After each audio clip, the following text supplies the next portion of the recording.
નમો લોહે સૌહરિહંતાણમ નમો લોહે સૌહરિદાનમ નમો લોહે સૌઆયર્યાણમ નમો લોહે સૌજયાણમ નમો લોહે સૌત્રિકાળવતી સાવણમ ઓમકારમિંદુ સંયુક્ત નિત્યમ જયંતિ યોગિન કામદમોક્ષદો છે ઓંકારાય નમો નમઃ મંગલમ ભગવાન મંગલમ ગૌતમોર્મિ મંગલમ કુંકુંદારી વિજેન્દ્રમો સુમંગલમ નમઃ સમરિસારાય સ્વાનુભૂત્યા ચકાસ્તે સ્વભાવાય ભવાય સર્વઃ વિભાવ નિદાતા. સ્વામી કાર્તિકેય અનુપ્રેક્ષા શુભચંદ્રાચાર્ય ભગવાનની ટીકા સહિત પંડિત જયચંદ છાબડાના ભાવાર્થ અને ટીકા સહિત પૂજ્ય ગુરુદેવના પ્રવચન દ્વારા આપણે આ સ્વાધ્યાય કરી રહ્યા છીએ અને એમાંથી પૂજ્ય ગુરુદેવ આપણને ઘણું અધ્યાત્મ સમજાવી રહ્યા છીએ. સ્વામી કાર્તિકેય અનુપ્રેક્ષા. સ્વામી કાર્તિકેય અનુપ્રેક્ષાના સ્વાધ્યાયમાં આપણે ગાથા 188 સુધી સ્વાધ્યાય પૂરો કર્યો છે અને ગાથા 189 વાંચનમાં લીધી છે. આજે પૂજ્ય ગુરુદેવ ગાંધી સ્વામીએ ગાથા 189 ઉપર જે વિસ્તાર કર્યો છે તે લઈએ છીએ. લોક ભાવનાનું સ્વરૂપ, એની બધી ગાથાઓ ચાલી રહી છે. તો 189મી ગાથાના અર્થમાં અહીંયા કહે છે કે કારણ કે જીવ કર્મનું ફળ આ સંસારમાં ભોગવે છે, માટે ભોગતા પણ તે જ છે. વળી સંસારમાં સુખ દુઃખરૂપ અનેક પ્રકારના કર્મના વિપાકોને પણ તે જ ભોગવે છે. કર્તા અને ભોગતાની વાત ચાલે છે. 188મી ગાથામાં કર્તાની વાત કરી અને અહીંયા ભોગતાની વાત કરી. તો પૂજ્ય ગુરુદેવ એનો વિસ્તાર કરીને સમજાવે છે. સ્વામી કાર્તિક અનુપ્રેક્ષા પ્રવચન ભાગ પહેલો, પાના નંબર 285માં સૌથી નીચે 2 લીટી છે તે ત્યાંથી શરૂ કરીને ગુરુદેવ કહે છે કે ભગવાન સર્વજ્ઞ દેવે લોકનું જેવું સ્વરૂપ જોયું છે તેવું ધર્મી જીવ વિચારે છે. લોકનું જેવું સ્વરૂપ જોયું છે તેવું ધર્મી જીવ વિચારે છે. ભગવાનના જ્ઞાનમાં જેવું લોકનું સ્વરૂપ આવ્યું છે એવું જ ધર્મી જીવને માન્ય છે, સ્વીકાર્ય છે, એને એવી જ શ્રદ્ધા છે. કોઈ પોતાની મતિ કલ્પનાએ એ લોકના સ્વરૂપને માને છે, સ્વીકારે છે એમ નથી. અને લોકના સ્વરૂપનો વિચાર કરીએ તો લોકમાં 6 પ્રકારના દ્રવ્યો, એમાં જીવ દ્રવ્ય અને જીવ દ્રવ્ય કેવું છે અને જીવને સંસાર અને સિદ્ધ પર્યાય આ બધી વાત તો ભગવાનના જ્ઞાનમાં જ આવી છે. તો એ બધું જેવું સ્વરૂપ છે એવું જ સ્વરૂપ ધર્મી જીવ વિચારે છે. એમાં જીવ દ્રવ્યની જ્યારે વાત ચાલે છે તો એ પોતાને લાગુ પડે છે. એટલે એ એમ વિચારે છે, ધર્મી જીવ, જ્ઞાની સમ્યક દ્રષ્ટિ જીવ એ એમ વિચારે છે કે મારો આત્મા જ્ઞાન આનંદ સ્વરૂપ છે. ભગવાનના જ્ઞાનમાં એ વાત આવી છે કે જીવ માત્રનો આત્મા જ્ઞાન આનંદ સ્વરૂપ છે. અને આ તો ધર્મી જીવ એટલે એને તો સમ્યક દર્શન થયું છે. તો સમ્યક દર્શનમાં એને એવી અનુભૂતિ થઈ છે, આનંદની, સુખની અનુભૂતિ થઈ છે. એટલે એ એમ વિચારે છે કે મારો આત્મા જ્ઞાન આનંદ સ્વરૂપ છે અને આ શરીર આદિ તો મારાથી પર છે, જુદું છે, ભિન્ન છે. અને એવું જ એને ભાન છે, એવું શ્રદ્ધાન છે, એવું એને અનુભવ્યું છે. તો એવા ભાનપૂર્વક ધર્મી જીવને લોક ભાવના હોય છે. જે સિદ્ધ ભગવંતો થયા છે તે બધાએ અંદરની શક્તિમાંથી થયા છે. કોઈએ કોઈને સિદ્ધ કર્યા છે, કોઈના આશીર્વાદથી થયા છે એમ નથી. સ્વરૂપ સિદ્ધ સમાન શુદ્ધ હતું, એવો નિર્ણય થયો અને એવો પુરુષાર્થ થયો. એમ અનંત સિદ્ધ થયા. જે સિદ્ધ ભગવંતો થયા છે તે બધાએ અંદરની શક્તિમાંથી થયા છે અને મારામાં પણ તેવી શક્તિ છે. તેમાંથી હું સિદ્ધ થવાનો છું. આમ ધર્મી જીવ વિચારે છે, આમ જ્ઞાની જીવ વિચારે છે, એને એવી જ શ્રદ્ધા છે. વિચારે છે એટલી માત્ર વાત નથી, પરંતુ એને એવી જ શ્રદ્ધા છે. ગુરુદેવ કહે છે કે આમ જેને પોતાના સ્વભાવની પ્રતીતિ હોય તેને સાચી ભાવના હોય છે. માત્ર આપણે આ 12 ભાવનાઓ વાંચી જઈએ અને ભાવનાઓને સમજ્યા છીએ એમ નથી વાત. ભાવના તો કોઈ વિકલ્પ રૂપ નથી, પરંતુ અનુભવ રૂપ છે. આમ જેને પોતાના સ્વભાવની પ્રતીતિ શ્રદ્ધા હોય ત્યારે ભાવના કહેવાય. એ સિવાય શેની ભાવના? વિકલ્પમાં વિચારે કાંઈ પણ તો તેથી કઈ ભાવના થઈ જતી નથી. ઘણાને એમ છે કે અમે એવી ભાવના તો ભાવીએ છીએ ને ભાવના તો ભાવીએ, પણ શું ભાવના ભાવો છો? આ બહુ ચાલી રહ્યું છે વર્તમાનમાં કે અમે એવી ભાવના ભાવીએ છીએ. શું ભાવના ભાવવી? વસ્તુ સ્વરૂપ આમ છે તો અમે પણ ક્યારેક થઈશું એમ, એ તો વિકલ્પ થયો. જો જેવું વસ્તુ સ્વરૂપ છે એવા વસ્તુ સ્વરૂપનો નિર્ણય કરી અને પોતાની ઉપર ઉતારવામાં ના આવે તો કઈ ભાવના થતી જ નથી. ગુરુદેવ કહે છે અહીંયા જે રીતે વાત કરવામાં આવી એ રીતે જેને પોતાના સ્વભાવની એવી પ્રતીતિ હોય, એવી શ્રદ્ધા હોય, પોતાના સ્વભાવનું એટલું મહાત્મા આવ્યું હોય અને એ સ્વભાવ તરફ વળે, એવા નિર્ણયપૂર્વક સ્વભાવ તરફ વળે તો તેને સાચી ભાવના હોય છે. ગુરુદેવ આગળ સમજાવે છે કે ધર્મી જીવ વિચારે છે કે સંસારમાં જીવને રાગ આદિ ભાવો થાય તેનાથી કર્મનું બંધન થાય છે અને તે કર્મના ફળરૂપ હર્ષ શોકને જીવ એકલો જ ભોગવે છે. ભોગવવાની વાત અહીંયા તો કરી છે ને ગાથામાં. હવે એ વાત ગુરુદેવ સમજાવે છે કે કેવી રીતે ભોગવે છે. રાગાદી ભાવો થાય જીવને, અને એટલે આશ્રવ થાય, ભાવ આશ્રવ થાય, દ્રવ્ય આશ્રવ થાય. ભાવ બંધ અને કર્મનો બંધ, જડનો બંધ, દ્રવ્ય બંધ થાય અને પછી એ ઉદયમાં આવે. અને એ ઉદયમાં આવે એટલે એ ફળ આપે છે એમ કહીએ છીએ આપણે.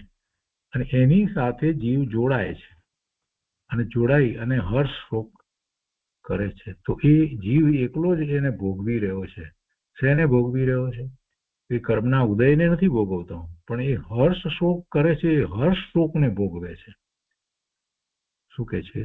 ધર્મી જીવ વિચારે છે કે સંસારમાં જીવને રાગાદી ભાવો થાય તેનાથી આશ્રવ થાય અને કર્મ બંધાય.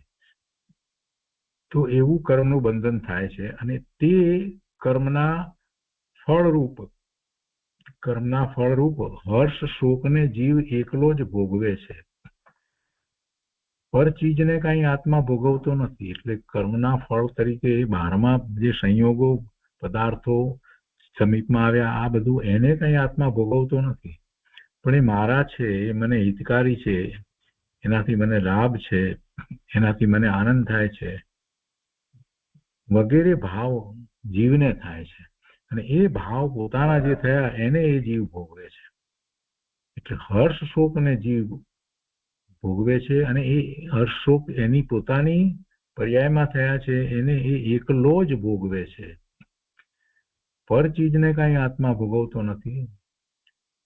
પર ચીજ તો આત્માથી ભિન્ન છે.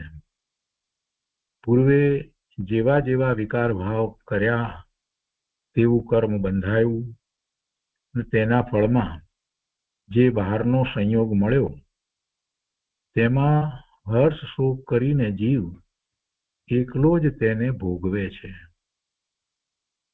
કોઈ ઈશ્વર તેને કર્મનું ફળ આપતો નથી.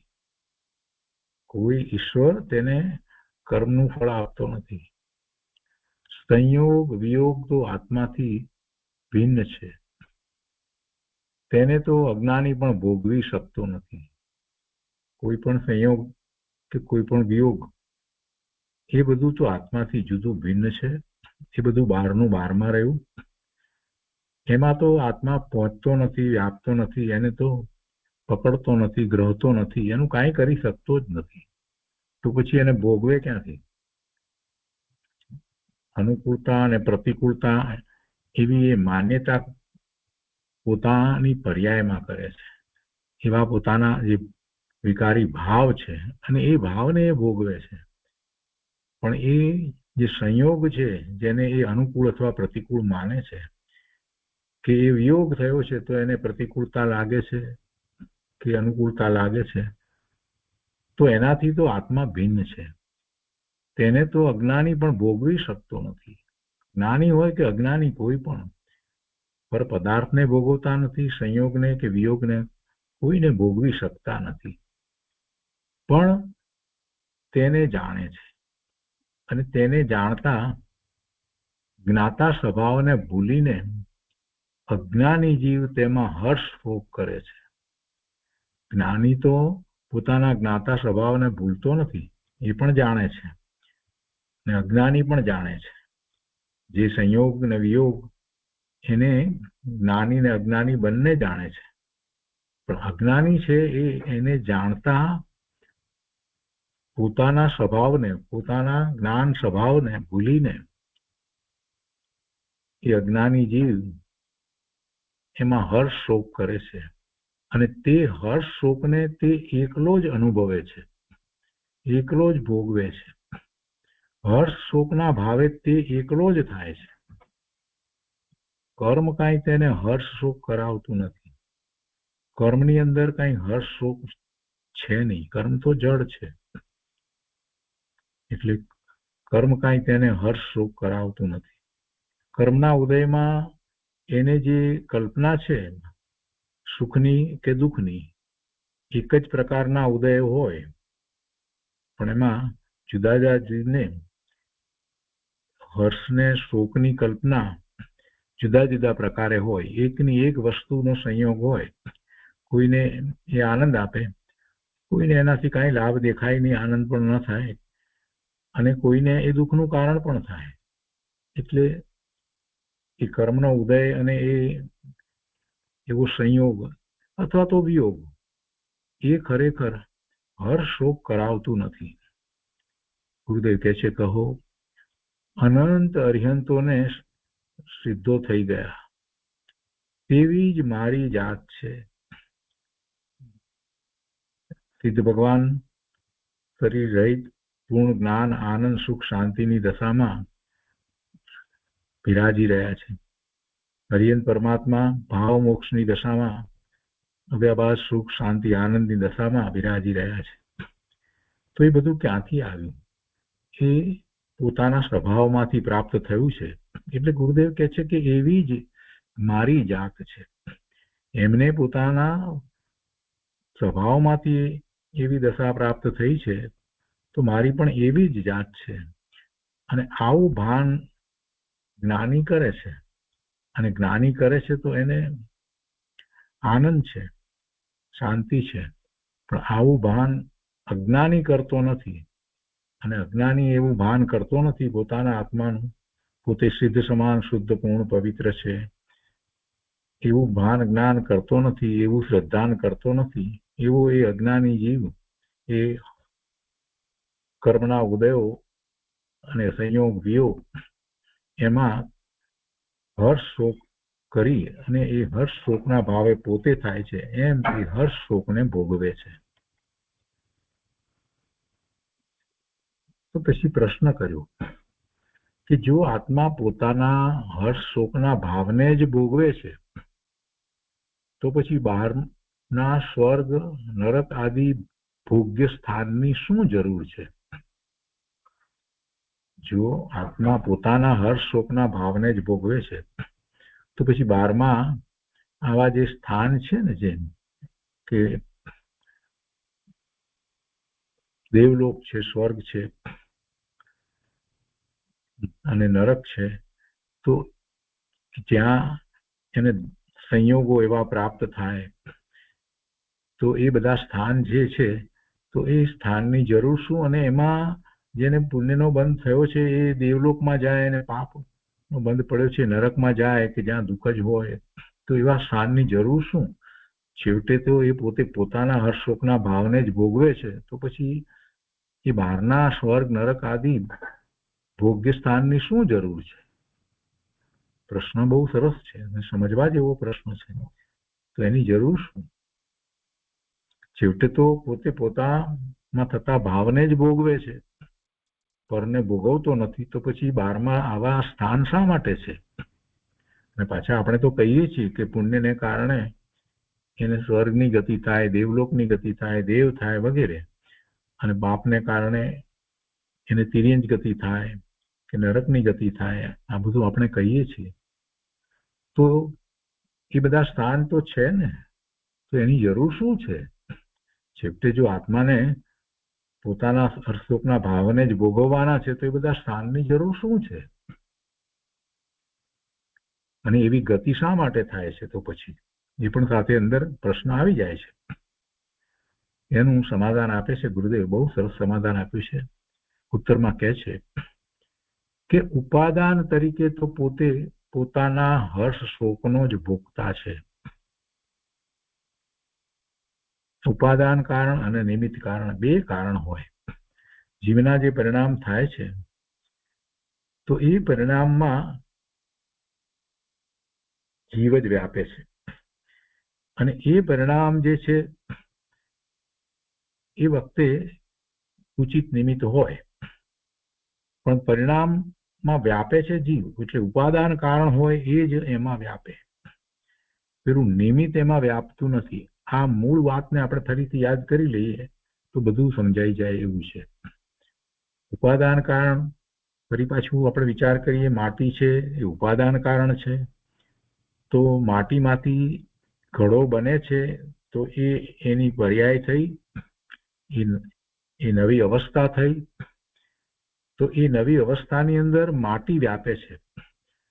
પણ જે ઘડો બન્યો એ મશીનથી બન્યો હોય કે કુંભારથી બન્યો હોય કે કોઈ પણ રીતે બન્યો હોય, તો એ નિમિત્ત કારણ છે. તો એ નિમિત્ત જે છે એ એમાં વ્યાપતું નથી. ઘડામાં માટીના ગુણો છે, મશીનના કે કુંભારના ગુણો આવતા નથી. પણ એવું નિમિત્ત હોય છે, એવું કાંઈક નિમિત્ત હોય છે. તો એ નિમિત્તનું જ્ઞાન કરાવવામાં આવે છે કે એ વખતે ઉચિત નિમિત્ત શું હતું, ઘડો બનવાને યોગ્ય ઉચિત નિમિત્ત શું હતું. પણ જે નવી પર્યાય થઈ, નવી દશા થઈ, એને નૈમિત્તિક કહેવામાં આવે.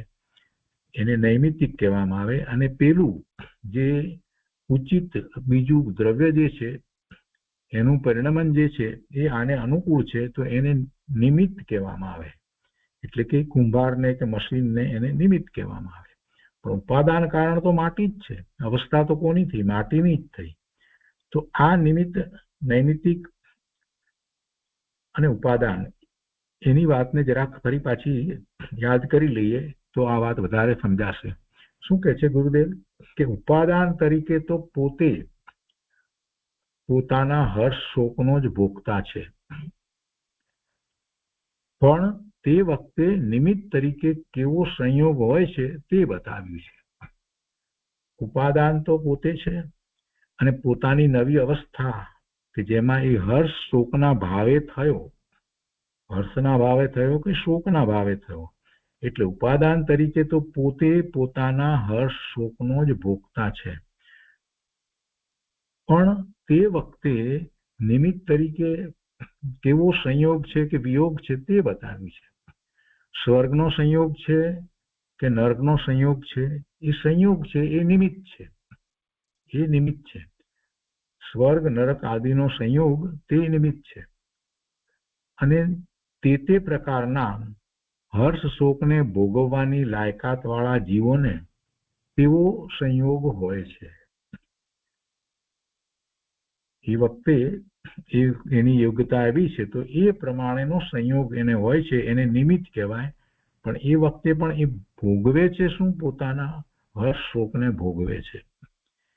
તે પ્રકારના હર્ષ શોકને ભોગવવાની લાયકાત વાળા જીવોને તેવો સંયોગ હોય છે, એ નિમિત્ત છે.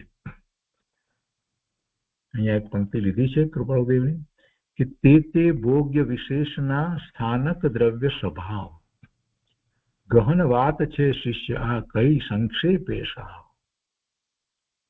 તે ભોગ્ય વિશેષના સ્થાનક દ્રવ્ય સ્વભાવ, ગહન વાત છે શિષ્ય આ કઈ સંક્ષેપે સાવ. નરક કે સ્વર્ગ વગેરે તો સંયોગ નિમિત્ત તરીકે છે. તે વખતે પણ જીવ પોતાના ભાવને જ ભોગવે છે, કાંઈ સંયોગને ભોગવતો નથી.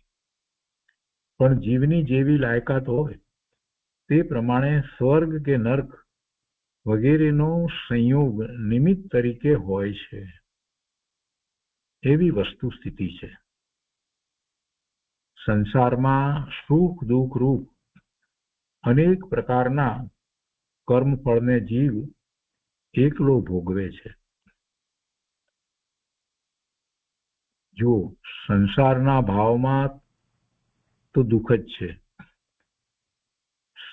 સંસારના ભાવમાં તો દુઃખ જ છે. પણ અજ્ઞાની જીવોને સંયોગમાં સુખ ભાસે છે. સંસારમાં અનુકૂળ સંયોગોમાં લોકો સુખ માને છે તે અપેક્ષાએ અહીં કહ્યું છે. પણ ખરેખર આત્માના સ્વભાવ સિવાય પરમાં ક્યાંય સુખ નથી. અહીંયા સુખ અને દુઃખની વાત લેવામાં આવી છે તો એ કઈ સાચું સુખ નથી.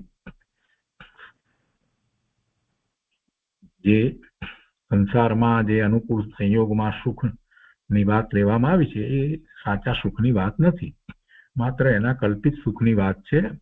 અને એને એ ભોગવે છે કે દુઃખને એ ભોગવે છે.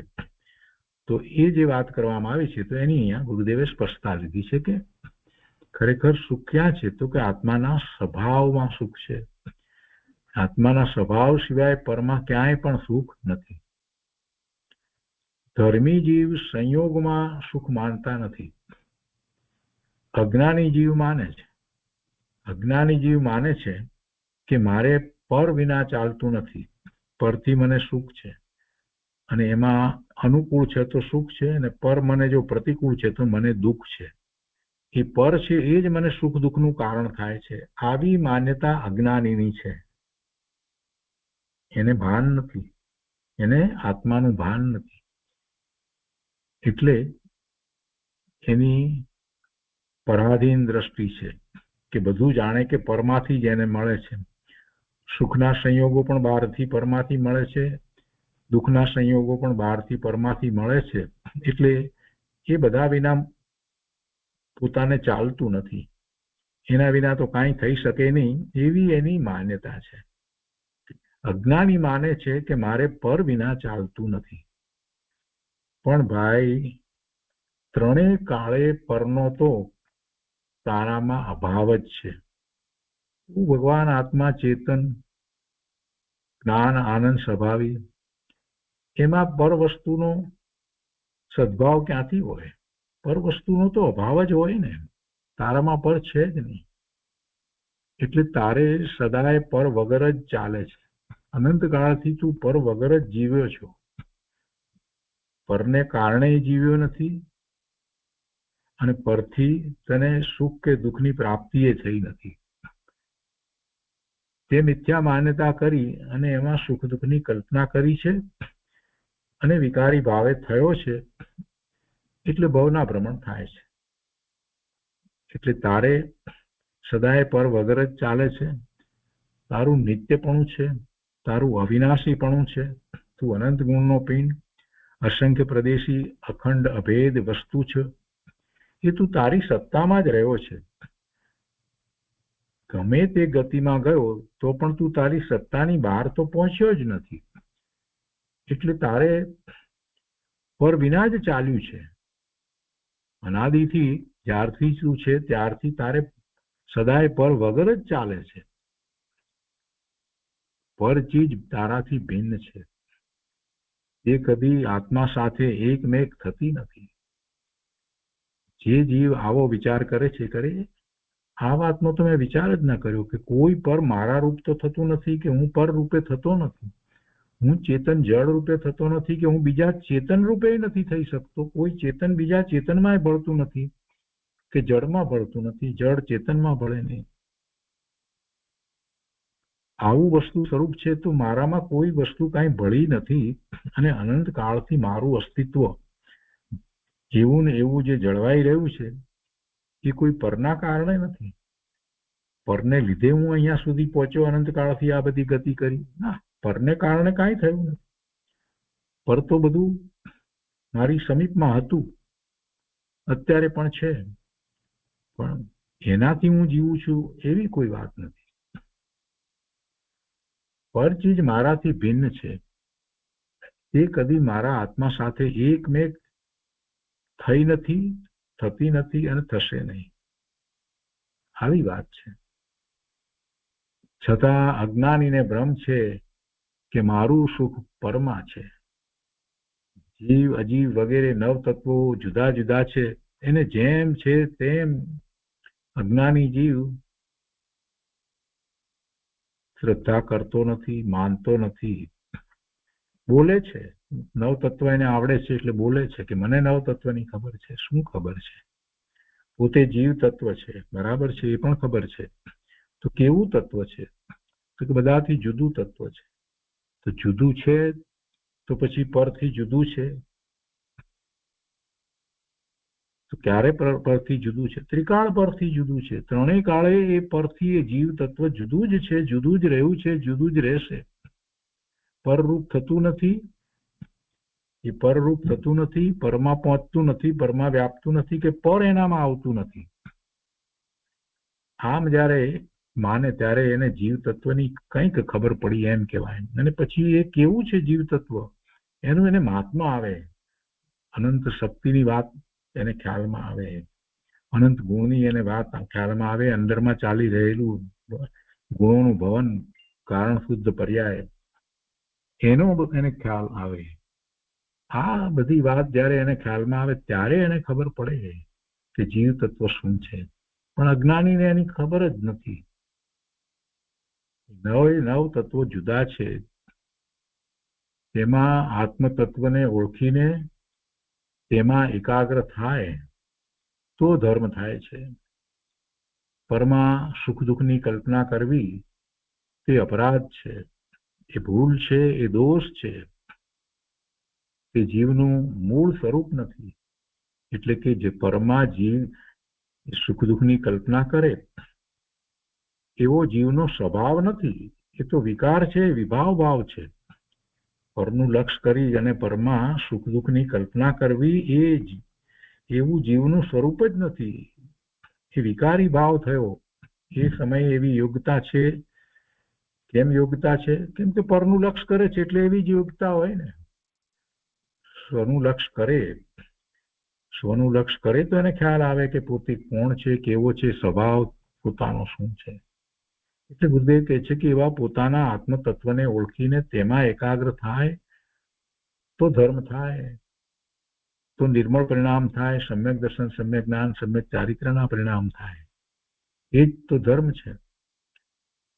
પરમાં સુખ દુઃખની કલ્પના કરવી તે અપરાધ છે. તે જીવનું મૂળ સ્વરૂપ નથી. જીવનું મૂળ સ્વરૂપ તો જ્ઞાન, આનંદ છે. અને એનું ભાન કરીને કેવળ જ્ઞાન અને પરમાત્મા દશા પ્રગટ થાય છે. બહુ સરસ રીતે ગુરુદેવે આ ભોગતા ભાવને સમજાવી દીધો. કેટલું બધું અધ્યાત્મ એમાંથી સમજાવે. એ પછીથી ગાથા 190 છે. 190મી ગાથાની અંદર કહે છે કે જીવઃ અપી ભવતી પાપમ અતિ તીવ્ર કષાય પરિણતઃ નિત્યમ જીવઃ ભવતી પુણ્યમ કુક્ષમ ભાવેન સંયુક્ત. એના અર્થમાં કહે છે કે આ જીવ અતિ તીવ્ર કષાય યુક્ત થાય ત્યારે તે પોતે જ પાપ રૂપ થાય છે. હર્ષ શોકના ભાવે થાય છે. ભોગતાપણાની વાત કરીને હવે એમાં જ આગળ વાત કરે છે, એમાં જ આગળ વાત સમજાવે છે કે આ જીવ અતિ તીવ્ર કષાય યુક્ત થાય. ક્રોધ, માન, માયા, લોભ અને 9 પ્રકારના 9 કષાયો, રતિ, અરતિ, હાસ્ય, શોક, ભય, જુગુપ્સા, પુરુષવેદ, સ્ત્રીવેદ અને નપુંસકવેદ. તો આ બધા કષાય. એવા ભાવ ક્યાં થાય? જીવની પર્યાયમાં થાય. એ ભાવે કોણ થાય? જીવ થાય. અને એવા કસાય ભાવે થાય છે એટલે જીવ દુઃખી થાય છે. એટલે એ ભાવ જે બધા કહેવામાં આવ્યા એ જીવને કશે છે, દુઃખ આપનારા ભાવો છે, એટલે જ એને કસાય કહેવામાં આવ્યા છે. તો આ જીવ અતિ તીવ્ર કસાયયુક્ત થાય ત્યારે તે પોતે જ પાપ રૂપ થાય છે, તથા ઉપશમ ભાવ મંદ કસાયયુક્ત થાય ત્યારે તે પોતે જ પુણ્ય રૂપ થાય છે. આ પાપ રૂપ થાય છે અને પુણ્ય રૂપ થાય છે એ વાત હવે સમજાવે છે. હજી અહીંયા પોતે શુદ્ધ ભાવે થાય છે, શુદ્ધ ભાવે પરિણમે છે એની વાત અત્યારે નથી લીધી, પણ સંસાર પર્યાયની અંદર જે વખતે એને એવા તીવ્ર કસાયના કે મંદ કસાયના પરિણામ થઈ રહ્યા છે તો એ પરિણામ રૂપ પોતે થાય છે, એને અનુભવવા વાળો પોતે થાય છે. અને એને શું કહેવાય એ વાત અહીંયા સમજાવી છે. પાપ અને પુણ્યને અહીંયા સાથે સમજાવ્યા છે. તો ભાવાર્થમાં કહે છે કે ક્રોધ માન માયા લોભના અતિ તીવ્રપણાથી તો પાપ પરિણામ થાય છે. એટલે એના પરિણામ એવા હોય છે અને એ પરિણામના કારણે એને આશ્રવ થાય છે. અને એ આશ્રવ જે થાય છે એ એમાં જે બંધ પડે છે એ પાપનો બંધ પડે છે. એટલે એ આશ્રવ જે છે એ પાપ આશ્રવ છે. અને એમાં કર્મણે રજકણો એવા આવે છે કે જેમાં પાપની પ્રકૃતિનો બંધ પડે એવા. તો કે છે કે ક્રોધ માન માયા લોભના અતિ તીવ્રપણાથી તો પાપ પરિણામ થાય છે, તથા તેના મંદપણાથી ક્રોધ માન માયા લોભના મંદપણાથી પુણ્ય પરિણામ થાય છે. તે પરિણામ સહિત જીવને પુણ્ય જીવ તથા પાપ જીવ કહીએ છીએ. મંદ પરિણામથી પુણ્ય પરિણામ થાય છે. હવે આમાં જરાક સમજવાનું છે. કોઈને એમ લાગે કે ઓછો ક્રોધ કરીએ એટલે પુણ્ય થતું હશે, એમ નથી કહેવાનું હશે. મંદ પરિણામનો અર્થ શું? ક્રોધ માન માયા લોભના અતિ તીવ્ર પરિણામ એટલે બહુ ક્રોધ કરવામાં આવે તો પાપ, અને મંદ એટલે ઓછો ક્રોધ કરીએ તો પુણ્ય, એવો અર્થ નથી થતો. મંદનો અર્થ શું? અહીંયા મંદનો અર્થ જાતે સમજવાની જરૂર છે. તીવ્ર કહ્યું એટલે કે એવા ક્રોધ ભાવે જ્યારે થઈ જાય પોતે જે પરિણમે છે એવા, તો જેમાં એને એની શાંતિનો ખૂબ ભંગ થઈ જાય છે, એને પોતાનું ભાન ભૂલાઈ જાય છે, પોતે કોણ છે અને વર્તમાન પર્યાય પોતાની જે છે એનું પણ ભાન ભૂલાઈ જાય છે. એવા પરિણામ, ને એવા પરિણામ ક્રોધના હોય, માયાના પણ હોય, માનના પણ હોય, લોભના પણ હોય.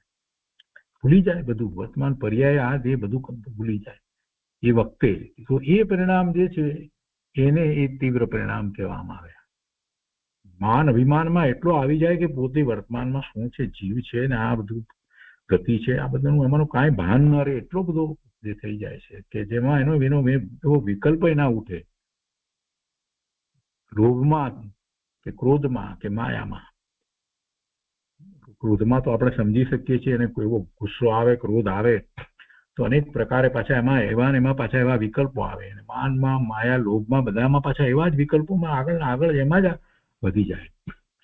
એ તીવ્ર પરિણામ જેમાં એને પાપના બંધ પડે છે. અને મંદ પરિણામનો અર્થ શું લેવાનો?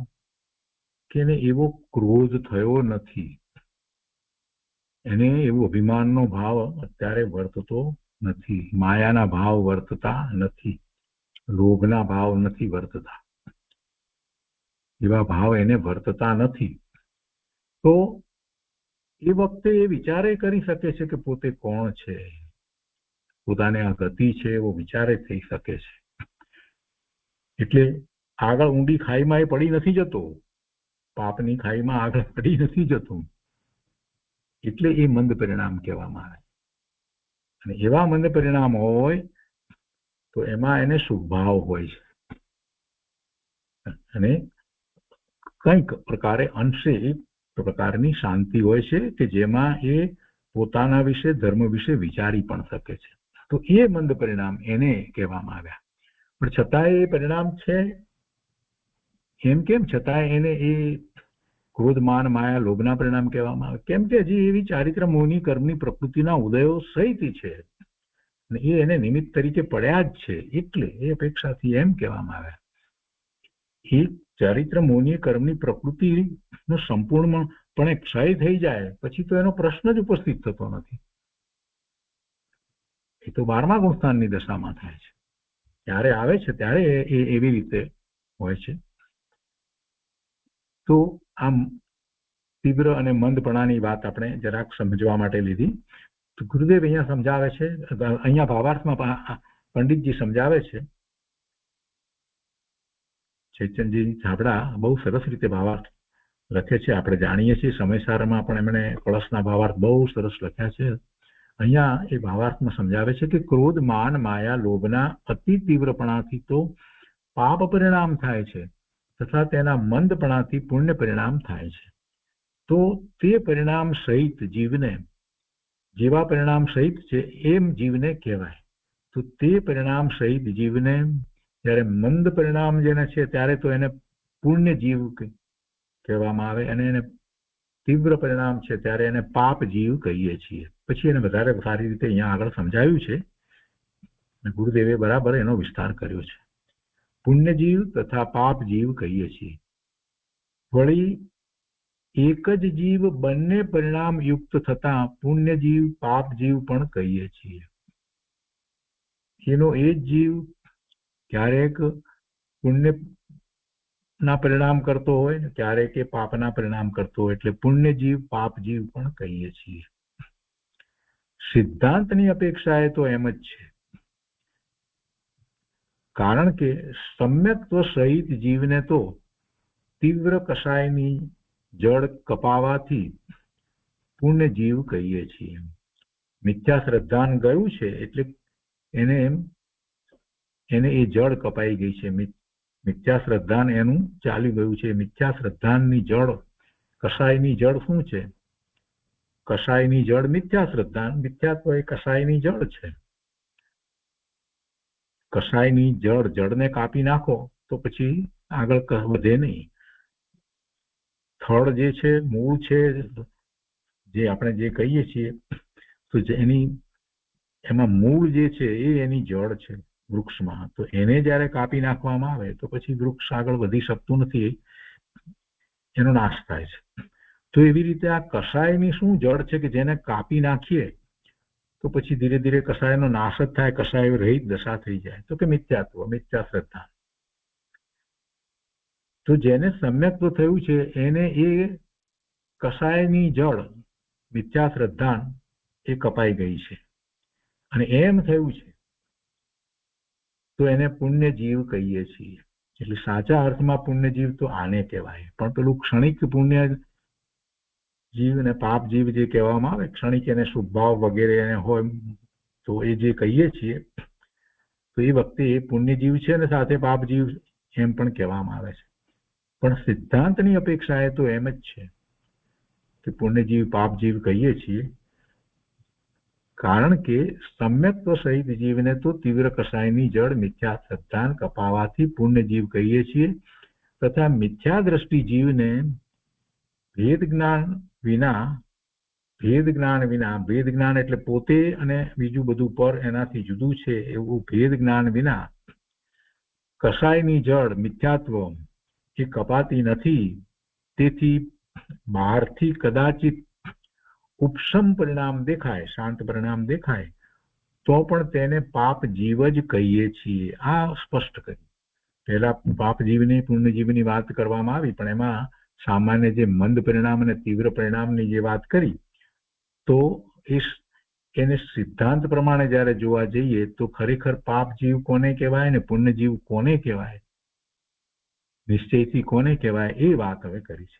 પેલું ક્ષણિક એને શુભભાવ જે છે તો એને પુણ્યનો બંધ થાય છે, નથી થતો એવું નથી, એને એવી ગતિ પણ થાય છે. એટલે એ અપેક્ષાથી ત્યાં એ વાત છે. પણ હવે અહીંયા સિદ્ધાંત પ્રમાણે જે વાત કરવામાં આવી છે અને એ વાતને વિસ્તારપૂર્વક સમજવા માટે અહીંયા પંડિત જયચંદજી છાબડાએ અહીં ગોમટસારની 2 ગાથા લીધી છે. વધારે સમજાવવા માટે 2 ગાથા લીધી છે. ગોમટસારની ગાથા 622 અને 623. નેમિચંદ સિદ્ધાંતિ દેવનું ગોમટસા, એની 2 ગાથા લીધી છે. અર્ધમાગધીમાં ગાથાઓ છે, આપણે જાણીએ છીએ. તો એમાં કહે છે કે જીવ દુગમ ઉત્તટ જીવા પુણ્યાહુ સમ્મ ગુણ સહિદા વદ સહિદાવીય પાવા તવિવર્યા ભવંતિ મિચ્છા ઇઠ્ઠી પાવા હંતાણંદા ય શાસન ગુણાવી પલ્લા સંખ્ય જુદ્ધિમાં અણદ હૃદય મિચ્છળ ગુણા. એના અર્થમાં કહે છે જીવ અને અજીવ, જીવ અને અજીવ પદાર્થો તો પૂર્વે જીવ સમાસ અધિકારમાં અથવા 6 દ્રવ્યના અધિકારમાં એ તો કહેવામાં આવ્યા. જીવ અજીવની વાત કરવામાં આવી 6 દ્રવ્યના અધિકારની અંદર, એમાં પણ વાત આવી. જીવ સમાસમાં પણ જીવની વાત આવી. વળી જે સમ્યક્ત્વ ગુણ સહિત હોય તથા જે વ્રતયુક્ત હોય તેને પુણ્ય જીવ કહીએ છીએ. તેથી વિપરીત, એનાથી ઊંધું, એટલે કે સમ્યક્ત્વ અને વ્રત રહિત જીવ નિયમથી પાપ જીવ જાણવા. વળી મિથ્યા દ્રષ્ટિ પાપ જીવ છે તે અનંતા અનંત છે. સર્વ સંસાર રાશિમાંથી અન્ય ગુણસ્થાન વાળાનું પ્રમાણ બાદ કરીએ, અન્ય ગુણસ્થાન વાળાનું પ્રમાણ બાદ કરી નાખવામાં આવે તો જે રહ્યું તે મિથ્યા દ્રષ્ટિ જીવોનું પ્રમાણ આવે. એટલે ચોથા ગુણસ્થાનથી ઉપરના બધા ગુણસ્થાન વાળા જીવો જેટલા છે એ સંખ્યાને બાદ કરીએ કુલ સંખ્યામાંથી તો ખ્યાલ આવે કે કેટલા મિથ્યા દ્રષ્ટિ છે. તો એ તો બહુ મોટું પ્રમાણ છે. મિથ્યા દ્રષ્ટિ જીવોનું પ્રમાણ તો એ રીતે આપણને ખબર પડે, કેમ કે ચોથા ગુણસ્થાનથી ઉપરના ગુણસ્થાન વાળા જીવોની સંખ્યા તો ઘણી ઓછી છે. વળી બીજું ગુણસ્થાન શાસાદન ગુણસ્થાન જે છે તો એના માટે કહે છે કે બીજું શાસાદન ગુણસ્થાન વાળા જીવો પણ પાપ જીવ છે, કારણ કે તેઓ અનંતાનુબંધી ચોકડીમાંથી કોઈ એક પ્રકૃતિનો ઉદય થતા મિથ્યાત્વ સદસ્ય ગુણને પ્રાપ્ત થાય છે. બીજું ગુણસ્થાન કેવી રીતે આવે? પહેલા ગુણસ્થાનમાંથી કઈ પહેલું બીજું ગુણસ્થાન નથી આવતું, એ આપણે પહેલા ભણી ગયા છીએ, ઘણી વાર વાત એની તો થઈ ગઈ છે. ચોથું ગુણસ્થાન જયારે આવે છે, પહેલી વખત જયારે સમ્યક્ત થાય છે તો ઉપસમ સંકિત હોય છે. એટલે કે જે દર્શન મોહની કર્મની પ્રકૃતિ જે છે કે ચારિત્ર મોહની કર્મની પ્રકૃતિ જે છે અનંતાનુબંધીની ચોકડીની, એનો ઉપસમ માત્ર છે. એ પ્રકૃતિ તો એવી ને એવી અંદર પડી છે, પણ ઉપસમ થયો છે, ફળ આપવાની સ્થિતિ એ વખતે નથી. અને એ દશા અંતર્મુહૂર્તમાં રહે છે, વધારે રહેતી નથી. અને એ વખતે એને ઉપસમ સંકિત કહેવામાં આવે છે. તો એ પછીથી એને ક્ષયોપસમ થાય છે ત્યારે એ પ્રમાણે એને દર્શન મોહની કર્મની પ્રકૃતિ જે છે એના 3 ભાગ પડી ગયા હોય છે, અને એમાંથી જે કેટલીક કર્મની પ્રકૃતિઓ જે છે એનો ક્ષય થાય છે. અને જે વર્તમાનમાં જે ઉદયમાં જે હોય એમાં પછી જે સર્વઘાતી જે છે એ દેશઘાતી તરીકે ઉદયમાં આવે વગેરે, એ બધી વાત આપણે કર્મ અપેક્ષાએ જાણીએ છીએ. પણ બીજું ગુણસ્થાન જે છે એ જે આવે છે તો એ ચોથું ગુણસ્થાન જેને આવ્યું છે એને માટે, જેનું નામ જ શાસાદન છે, જેને સ્વાદ આવ્યો છે, ચોથા ગુણસ્થાનની દશાનો સ્વાદ આવ્યો છે, ઉપસમ સંકિત થયું છે, એ પછી બીજા ગુણસ્થાન આવે છે ને પછી કાં તો એ પડતો નથી, મોટે ભાગે તો પડતો નથી, તો એક ક્ષયોપસમિક સમ્યક દર્શન એને થાય છે. પણ એમાં શક્યતા છે બીજા ગુણસ્થાનને. શું શક્યતા છે? તો એ વાત કરી છે કે એને હજી અનંતાનુબંધી ચોકડીમાંથી કોઈ એક પ્રકૃતિનો, અનંતાનુબંધી પ્રકૃતિનો ઉદય થતા મિથ્યાત્વ સદસ્ય ગુણને પ્રાપ્ત થાય છે. અને જેવું થાય છે એવું એને પડવાનું પણ થાય. એટલે એ અપેક્ષાથી અહીંયા એને પાપ જીવ કહ્યો છે. કહ્યું છે ને અહીંયા બીજું શાસાદન ગુણસ્થાન વાળા જીવો પણ પાપ જીવ છે, કારણ કે તેઓ અનંતાનુબંધી ચોકડીમાંથી, કેમ કે અનંતાનુબંધી કર્મની ચોકડી જે છે ચારિત્ર મોહની, એમાંથી કોઈ ચોકડી હજી ગઈ નથી, માત્ર ઉપસમ હતો. તો એમાંથી એ પડે છે એટલે બીજા ગુણસ્થાને આવ્યો છે. તો એ વખતે એ ચોકડીમાંથી કોઈ એક પ્રકૃતિનો ઉદય થતા મિથ્યાત્વ સદસ્ય ગુણને પ્રાપ્ત થાય છે. અને તેઓ પલ્યના અસંખ્યાત ભાગ પ્રમાણ છે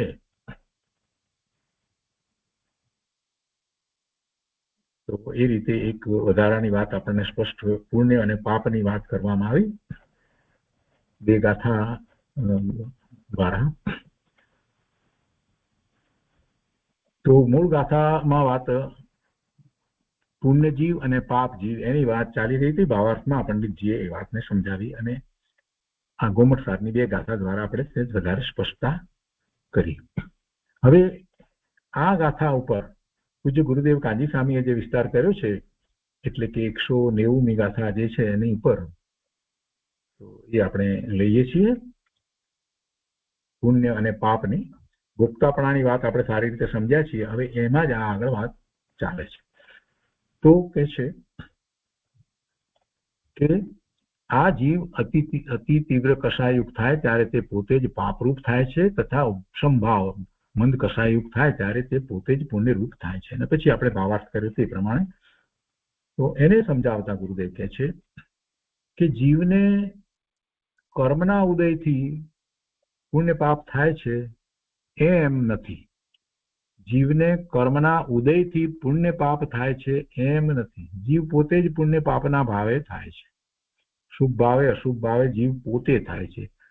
કર્મ તો જડ છે, એના ઉદયો એને શુભ કે અશુભ ભાવ કરાવતા નથી. આ મૂળભૂત વાત છે. અને આ વાત ગુરુદેવ સિવાય બીજે અત્યારે વર્તમાનમાં તો ક્યાંય મળતી નથી. કોઈક ભાગ્યે જ કોઈક જ એવા ઉપદેશક હશે કે જે આવી રીતે વાત કરતા હોય. બાકી તો કર્મની જ વાત લઈને બેસી ગયા છે. જળ કર્મને ભગવાન બનાવી દીધા છે. એવા ભગવાન કેવા ભગવાન બનાવ્યા છે કે જે અન્ય મતમાં ભગવાનની કલ્પના કરવામાં આવી છે એવા ભગવાન બનાવ્યા છે. જૈન મતમાં એવા ભગવાન તો છે નહીં. અન્ય મતવાળા એવા ભગવાનને માને છે કે જે જગતનું નિયમન કરે છે. એની ઈચ્છા વિના એક પાંદડું પણ હલે નહીં. એવી જે અન્ય મતમાં માન્યતા છે એવો ભગવાન આ અત્યારે જૈન દર્શનની અંદર લોકોએ પૂરા અભ્યાસ વિના આ કર્મને બનાવી દીધો છે. બસ કર્મ જેમ છે તેમ જ બધું થાય. કર્મ હોય એ પ્રમાણે જ થાય. ગુરુદેવ અહીંયા એ વાતને સ્પષ્ટ કરે છે કે ભાઈ કર્મ જડ છે, એના ઉદયો આવે છે. એની સાથે જોડાવું કે ન જોડાવું એ તારો અત્યારે વર્તમાનમાં સ્વતંત્ર પુરુષાર્થ છે. કર્મના ઉદય તો આવવાના જ છે. એ તો રિઝલ્ટ છે, એ તો પરિણામ છે. પૂર્વે જે ભાવ કર્યા હતા, પૂર્વના ભાવમાં કર્યા હોય ને આ ભાવમાં પણ પૂર્વે જે કર્યા હોય અને એનો જે રીતે સ્થિતિબંધ થયો છે તો એ વખતે જ્યારે ઉદયમાં આવવાનો કાળ છે તો ત્યારે એ ઉદયમાં આવે. પણ વર્તમાન તારો છે. એ ઉદયની સાથે જોડાવું ન જોડાવું, કેવા ભાવે જોડાવું, એ બધું તારા હાથમાં છે. એ બધું તારા હાથમાં છે ને એ વાતને જ તારે પકડવાની છે. આપણે દરેક વખતે આ વાત ત્યારે કરીએ છીએ ત્યારે ફરી ફરીને એ પેલું ઉદાહરણ લઈએ છીએ. ઘણીવાર વાત થઈ છે, ફરીથી યાદ કરાવવું છે કે એક છોકરો પહેલા ધોરણથી ચોથા ધોરણ સુધી દરેક વખતે પહેલા નંબરે પાસ થતો હતો. પહેલા ધોરણમાં, બીજા ધોરણમાં, ત્રીજા ધોરણમાં, ચોથા ધોરણમાં પહેલા નંબરે પાસ થતો હતો. પાંચમા ધોરણમાં એ 5મા નંબરે પાસ થયો. હવે છઠ્ઠા ધોરણમાં એ આવ્યો છે. તો હવે છઠ્ઠા ધોરણમાં હવે આવ્યો છે તો એ છઠ્ઠા ધોરણમાં પછી કયા નંબરે પાસ થશે? પહેલા નંબરે થશે કે 5મા નંબરે થશે કે ચોથા નંબરે, બીજા નંબરે કે છઠ્ઠા નંબરે થશે? એવું જયારે આપણે પૂછીએ ત્યારે બધા જ એ જવાબ આપે છે કે એ તો છઠ્ઠા ધોરણમાં આવ્યો છે તો જેવી મહેનત કરશે એ પ્રમાણે પાસ થશે. મહેનત નહીં કરે તો નાપાસ પણ થાય. અને મહેનત કરે તો એનો જે છે ક્રમ એ જાળવી પણ રાખે, આગળ પણ વધે, પહેલા નંબર પણ ફરી પાછો થાય. તો જેવો આ છઠ્ઠા ધોરણમાં જેવો અભ્યાસ કરશે, જેટલી મહેનત કરશે એ પ્રમાણે થશે. આ વાત આપણને સમજાય છે. તો એ વખતે કોઈ એમ કે પણ પહેલા ધોરણમાં થી ચોથા ધોરણમાં પહેલા નંબરે હતો ને પછી 5મામાં એ 5મે આવ્યો, પડ્યો ને તો હવે તો એ પડવો જ જોઈએ ને. એમ કે 5મો આવ્યો છે ને તો 5માંથી હવે છઠ્ઠામાં છઠ્ઠે જ થાય ને. આપણે એવી દલીલ કરીએ તો એ દલીલ ઊભી રહેતી જ નથી. બધા જ વિરોધ કરશે કે ના એવું ના હોય. પણ 5મા નંબરે પાસ થયો તો ભલે થયો. અત્યારે વર્તમાનમાં મહેનત કરશે તો પાછો પહેલો નંબર આવશે. આમ જ આપણે કહીએ છીએ. તો પેલું પરિણામ એનું શું? 5મા ધોરણનું પરિણામ એ તો પરિણામ પહેલા એને ઓછી મહેનત કરી હતી એટલે 5મા નંબરે આવ્યો. તો અત્યારે વધારે મહેનત કરે તો પાછો પહેલા નંબરે આવી શકે. આ વાત આપણને બધાને ગળે ઉતરી જાય છે. અહીંયા પણ ગુરુદેવ એ જ વાત આપણને સમજાવે છે કે ભાઈ કર્મના ઉદય આવ્યા તો એ કર્મ ક્યારે બંધાયા હતા, પહેલા કેમ બંધાયા હતા, તો એવા ભાવ કર્યા એટલે એવા કર્મ બંધાયા, જેવા ભાવ કર્યા એ પ્રમાણે કર્મ બંધાયા. એ તો ફળ છે, એ તો રિઝલ્ટ છે, એ તો 5મું ધોરણ છે ને એના ઉદય અત્યારે આવ્યા છે. હવે હવે વર્તમાન પોતાનું છે. હવે કર્મના ઉદયની સાથે એને જોડાવું કે ન જોડાવું, કેવા ભાવે જોડાવું, એ બધું એના હાથમાં છે. અને જેવા ભાવ કરશે અત્યારે વર્તમાનમાં એ પ્રમાણે નવા કર્મ બંધાશે. ગુરુદેવ કહે છે કે જીવને કર્મના ઉદયથી પુણ્ય પાપ થાય છે એમ નથી. એ ઉદયમાં રહ્યા. હવે શું કરે છે જીવ એ ઉદયની સાથે, એ જોવાનું છે. જીવને કર્મના ઉદયથી નવા પુણ્ય કે નવા પાપના બંધ થાય છે એમ નથી, પણ જીવ પોતે જ પુણ્ય કે પાપ ભાવ રૂપે પરિણમે છે. આખું જીવ તત્વ કાંઈ પાપ રૂપ થઈ જતું નથી. હવે બીજી વાત લીધી, એ ભાવ રૂપે પરિણમે છે તો પર્યાયમાં છે, અને એ પણ થોડો સમય, અમુક સમય સુધી. પણ જીવ પોતે જ પુણ્ય કે પાપ ભાવ રૂપે પરિણમે છે. આખું જીવ તત્વ કાંઈ પાપ રૂપ થઈ જતું નથી. ત્રિકાળી વસ્તુ દ્રવ્ય તો જેવું છે તેવું શુદ્ધનું શુદ્ધ જ રહે છે, પણ પર્યાયમાં જીવ પોતે પાપ રૂપ થાય છે.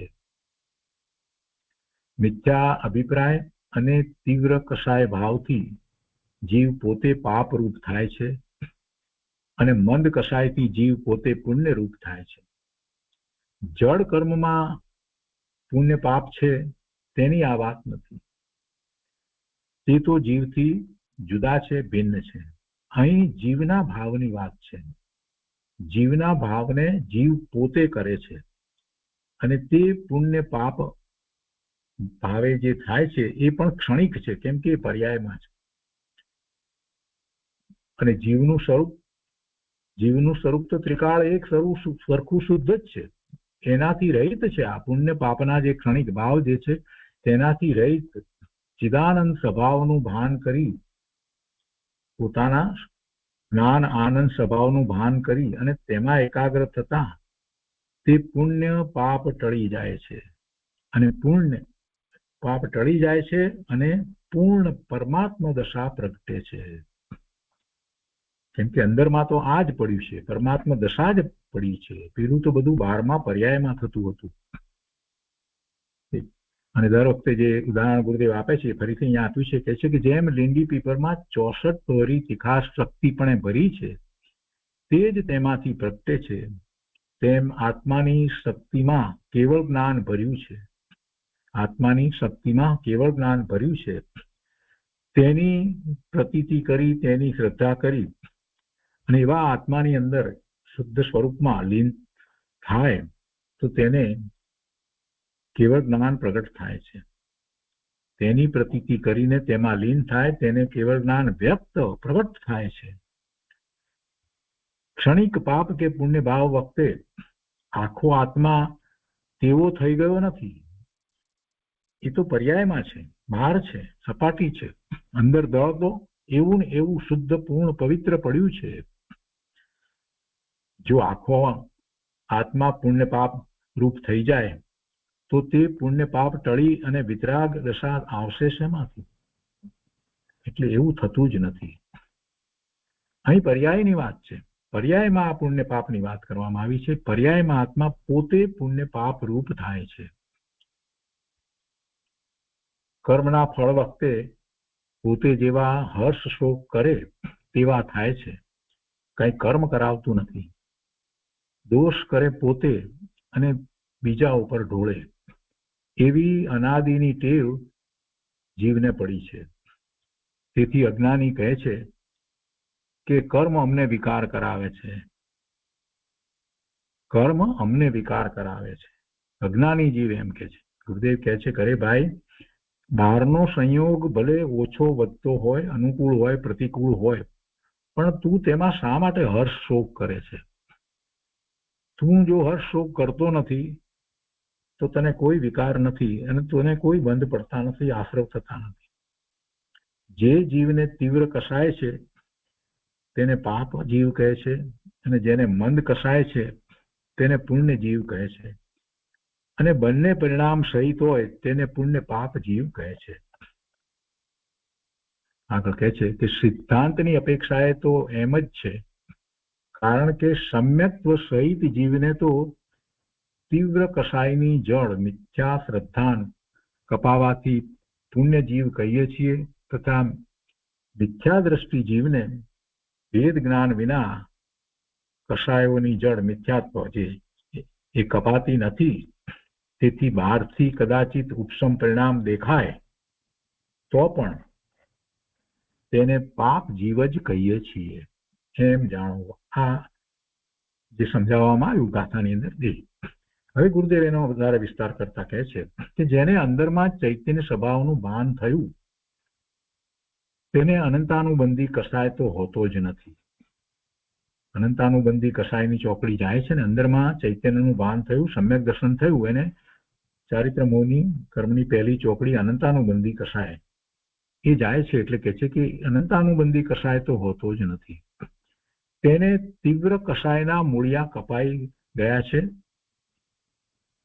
અહો દેવળમાં અમે ચૈતન્ય ભગવાન છીએ, આ વિકાર તે અમારું સ્વરૂપ નથી. આવું 8 વર્ષની બાલિકાને તથા દેડકાને પણ ભાન થાય છે. એટલે જે દેડકાને સમ્યક દર્શન થાય તેની વાત લીધી છે. 8 વર્ષની બાલિકાને પણ સમ્યક દર્શન એવું થઈ શકે, બાળકને પણ થાય. તેવા જીવોને તો પુણ્ય જીવ કહેવાય છે.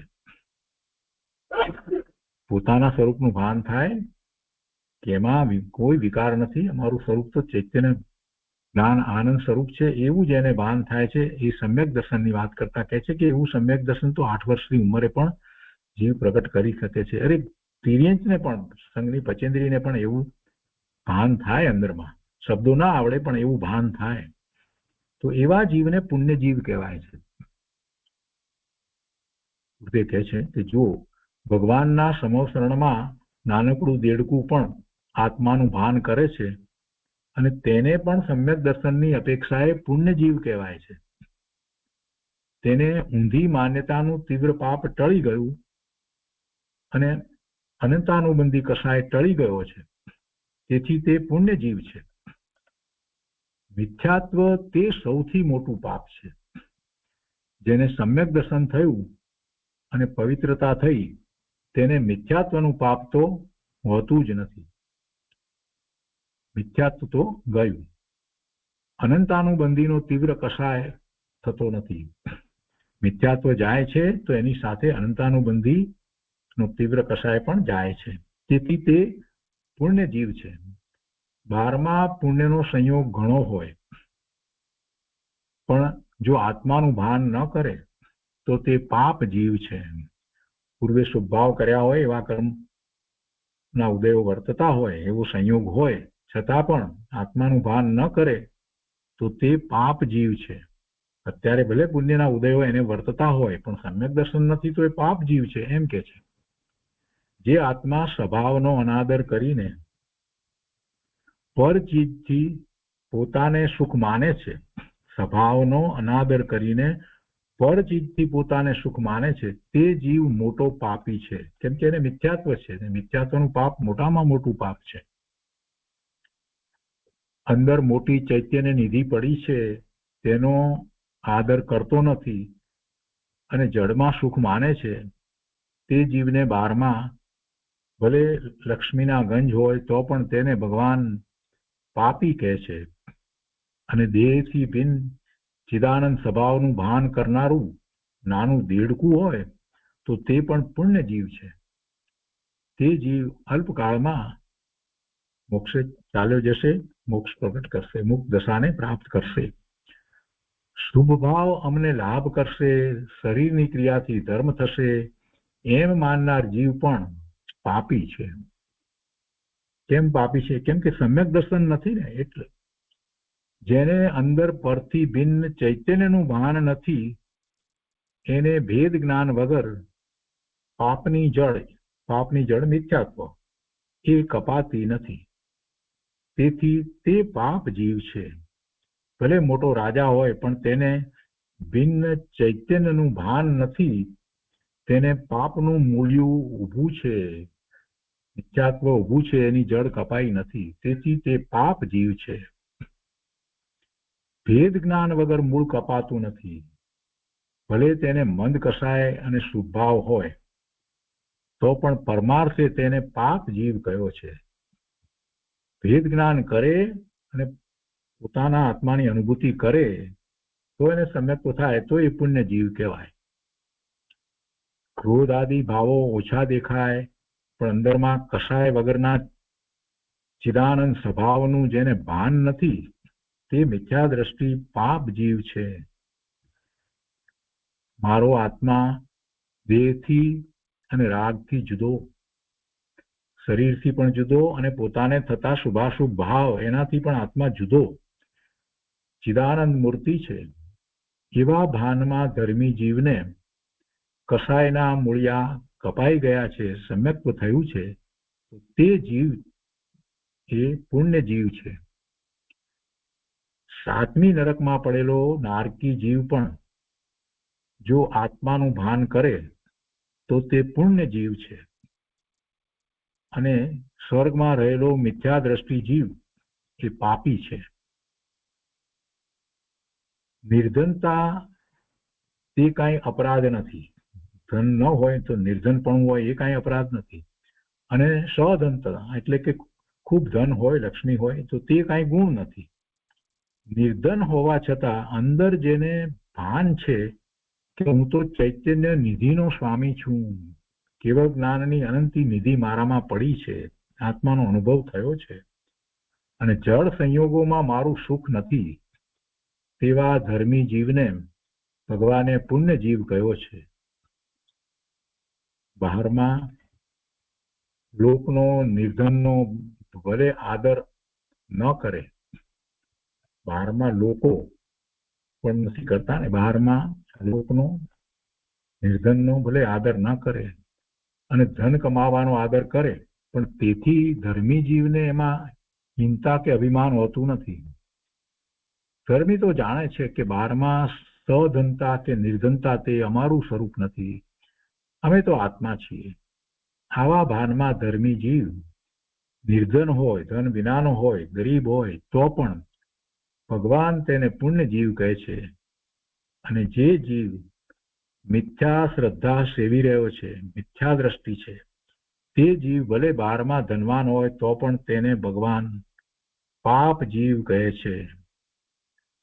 તે કહે છે જુઓ, સંયોગ ઉપર માપ નથી, બહારના સંયોગ ઉપર કોઈ માપ નથી, પણ અંદર સમ્યક શ્રદ્ધા કે મિથ્યા શ્રદ્ધા છે, અંદરમાં શું છે ને, સમ્યક શ્રદ્ધા છે કે મિથ્યા શ્રદ્ધા છે, તો તેના ઉપર જ આખું જોર છે. ભેદ જ્ઞાની ધર્માત્મા જીવોને પુણ્યવંત કયા છે અને મિથ્યા દ્રષ્ટિ જીવોને પાપી કયા છે. જેને પરથી ભેદ જ્ઞાન નથી એવા પાપી જીવોનો ઢગલો જગતમાં બહુ મોટો છે. જગતમાં મિથ્યા દ્રષ્ટિ જીવો અનંતા છે, નિગોદમાં અનંતા જીવો પડ્યા છે. અને મનુષ્ય થઈને પણ જેઓ આત્માની દરકાર નહીં કરે તે અને તત્વનો વિરોધ કરશે તે મિથ્યા દ્રષ્ટિ જીવો નિગોદમાં જશે. તેથી તે પાપી જીવ છે. ધર્મીની દ્રષ્ટિમાં બહારના સંયોગોનો મહિમા નથી, પણ જેને ચૈતન્યનું ભાન છે એવા સમ્યક દ્રષ્ટિ ધર્માત્માને જ તે પુણ્યવંત માને છે, અને જેને ચૈતન્યનું ભાન નથી તેને પાપી માને છે. રૂપાળું શરીર હોય તે કંઈ આત્માનો ગુણ નથી, અને કાળું શરીર હોય તે કાંઈ દોષ નથી. રૂપાળું શરીર હોય કે કાળું હોય, પણ જેને અંદરમાં દેહથી ભિન્ન સ્વભાવનું ભાન છે તે પુણ્ય જીવ છે, અને જેને તેવું ભાન નથી તે પાપ જીવ છે, એમ જાણવું. હવે સમ્યક દર્શન જ્ઞાન ચારિત્ર રૂપ રત્નત્રય તે જ સંસારથી પાર થવા માટેની દિવ્ય નૌકા છે એ વાત આગળ આવશે 191 ગાથાથી. તો આજનો સ્વાધ્યાય અહીંયા સુધી રાખીએ છીએ.